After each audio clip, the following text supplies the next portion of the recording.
காங்கிரஸ் இயக்கத்தை வலுப்படுத்தும் வகையில் எஸ்எஸ்ஏ இயக்க மறுசீரமைப்புக்கான திட்ட ஆலோசனை கூட்டங்கள் தமிழகம் முழுவதும் நடைபெற்றன. காஞ்சிபுரம் மாவட்ட காங்கிரஸ் கமிட்டி சார்பில் மாவட்ட தலைவர் அருள்ராஜ் தலைமையில் ஆலோசனை கூட்டம் நடைபெற்றது. இந்நிகழ்ச்சியில் மாவட்ட பொறுப்பாளர் சித்திக் கலந்து கொண்டு சிறப்புரையாற்றினார். இந்த தமிழ்நாட்டிலே மண்டல கமிட்டி மெம்பர்கள் உருவாவார்கள். அதன் மூலமாக வார்டு கமிட்டிகள், வார்டு கவுன்சிலர்கள், வார்டுடைய பிரதிநிதிகள், பகுதி பிரதிநிதிகள் இவர்கள் எல்லாம் தேர்ந்தெடுக்கப்பட்டு மிகவும் சிறப்பாக செயல்படுத்த வேண்டும்.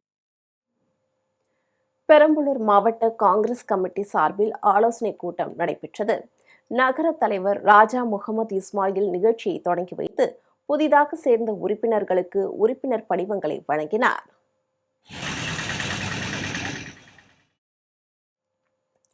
திருவள்ளூர் வடக்கு மாவட்ட காங்கிரஸ் தலைவர் சசிகுமார் தலைமையில் மறுசீரமைப்பு ஆலோசனை கூட்டம் நடைபெற்றது.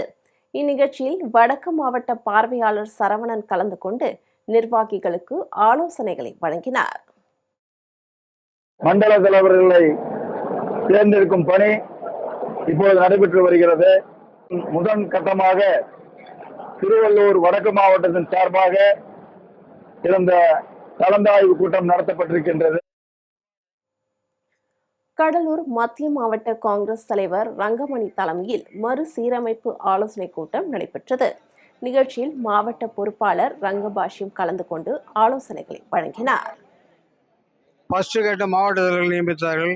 இரண்டாவது கட்டமாக மாவட்ட தலைவர்கள் கீழ் செயல்படுகின்ற வட்டார தலைவர்கள், பிளாக் கமிட்டி பிரசிடென்ட், வட்ட தலைவர்கள் அவர்களை நியமிப்பார்கள். கோவை மாவட்ட காங்கிரஸ் கட்சி சார்பில் மறுசீரமைப்பு ஆலோசனை கூட்டம் மாவட்ட தலைவர் விஜயகுமார் தலைமையில் நடைபெற்றது. இல்லை, இனிமேல் மண்டல தலைவர்